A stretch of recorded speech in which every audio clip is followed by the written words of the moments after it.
Bonjour à tous, aujourd'hui je vous propose une petite vidéo où je vais vous expliquer comment différencier le grain d'un bois, que ce soit un gros grain ou un grain fin. Vous allez voir, c'est très simple. Allez, c'est parti. Alors bon, si on laisse de côté les explications de notre cher ami Google, vous allez voir, c'est pas très compliqué. Alors, qu'est-ce qu'un grain fin? On va commencer par le plus simple. Le grain fin, je vous laisse voir, ici, on a un bout de sapin. Ok, un joli bout de sapin. Alors un grain fin, vous allez voir, c'est très simple. Vous voyez ici les petites courbes, c'est ce qu'on appelle des fibres. Ces fibres, on peut voir ici, elles sont fines et elles sont resserrées entre elles. Ok, c'est ça un grain fin, c'est tout, pas d'autre explication. Des petites fibres, donc fines, c'est pas le fait qu'elles soient grandes, c'est le fait qu'elles soient vraiment fines et qu'elles soient regroupées entre elles. D'accord? Plus c'est compact, plus c'est fin et plus ce sera un grain fin du coup. Contrairement ici à notre cher ami, le Douglas, pain Douglas, on peut voir que les fibres sont beaucoup plus grosses, elles sont beaucoup plus énormes et bien plus espacées. On est face à un gros grain, d'accord? Voilà, je vous laisse faire la différence entre le sapin et le Douglas. Le sapin qui est là, le Douglas qui est ici, je vous laisse voir la différence.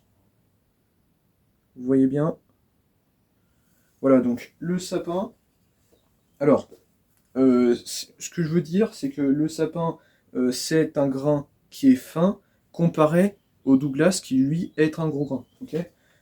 Parce que bon, ce terme-là de grain fin et de gros grain, on l'entend beaucoup quand on travaille le bois, que ce soit en menuiserie ou que ce soit en sculpture. Moi, personnellement, je l'ai beaucoup entendu, sans savoir pour autant ce que c'était exactement.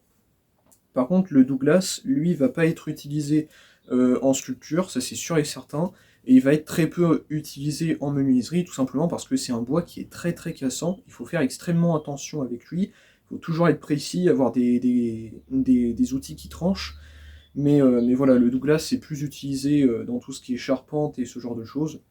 La menuiserie, on peut l'utiliser aussi, hein, je l'ai déjà fait, là derrière moi il y a une petite étagère en Douglas, en revanche, voilà, ça reste quand même assez compliqué.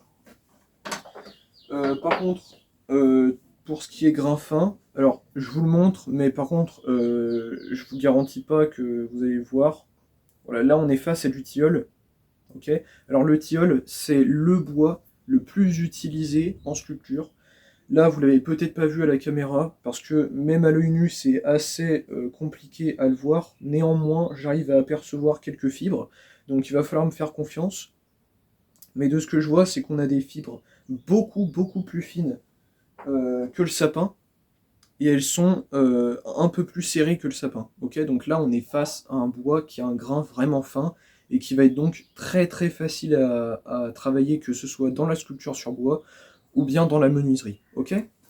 Bien évidemment, vous pouvez toujours prendre du sapin, hein, ça reste quand même du très bon bois. On peut voir ici que les fibres sont assez fines et bien plus serrées. Mais voilà, c'était une petite vidéo pour faire la différence entre un gros grain et un grain fin. Je récapitule. Un grain fin va avoir des fibres très fines et beaucoup plus serrées. Un gros grain va avoir des fibres plus grosses et plus espacées. Ok? Voilà. C'est tout pour aujourd'hui. J'espère que cette vidéo vous aura plu et nous on se retrouvera bientôt pour de prochaines vidéos. A très bientôt. Vous avez regardé Bois et Artisanat,